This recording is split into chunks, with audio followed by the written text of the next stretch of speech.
বাংলাদেশের নির্বাচন নিয়ে বিশ্বজুড়ে চলছে নানা আলোচনা। আল জাজিরা থেকে শুরু করে রয়টার্সের প্রতিবেদনে উঠে এসেছে তারেক রহমানের নেতৃত্বে বিএনপির সম্ভাবনা। তবে এবার মাঠে একা নয় বিএনপি, জামায়াত ইসলামী নেতৃত্বাধীন জোটের সাথে হতে যাচ্ছে বিএনপির হাড্ডাহাড্ডি লড়াই।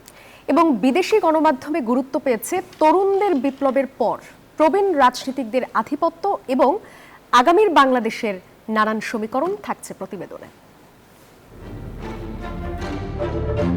17 বছরের নির্বাচন শেষে বিএনপি চেয়ারম্যান তারেক রহমানের নির্বাচনে ফেরাকে প্রধান খবর করেছে আল জাজিরা। জনমত জরিপে বিএনপি এগিয়ে থাকলেও দলীয় শৃঙ্খলা ফেরানো আর নেতৃত্বের পরীক্ষায় তারেক রহমানকে বড় চ্যালেঞ্জের মুখে দেখছে কাতার ভিত্তিক সংবাদ মাধ্যমটি।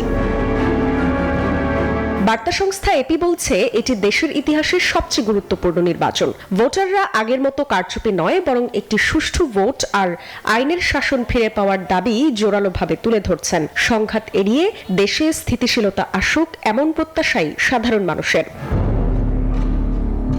সিএনএন তাদের শিরোনামে বলেছে, তরুণরা বিপ্লব জিতলেও ভোটের মাঠে আধিপত্য সেই পুরনোদেরই। তাদের মতে জেনজি যে সংস্কার আর নতুন রাজনীতির স্বপ্ন দেখিয়েছিল, সনাতন রাজনৈতিক দলগুলোর ভিড়ে তা অনেকটাই ম্লান হতে বসেছে। এদিকে টাইমস অব ইন্ডিয়া নজর দিয়েছে আঞ্চলিক ভূ রাজনীতির দিকে। ঢাকায় ক্ষমতার পালাবদল এবং নির্বাচনের ফলাফল ভারতের জন্য কতটা গুরুত্বপূর্ণ, সেটাই তাদের বিশ্লেষণের মূল বিষয়। নতুন সানসিল্ক ব্ল্যাক শাইন, তাই গ্লাস শাইন। ঝলমলে শাইন করো, গ্লাস শাইন করো।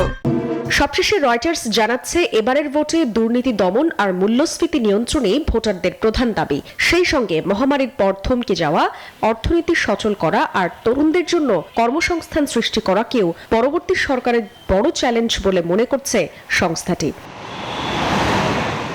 Desk report, news 24।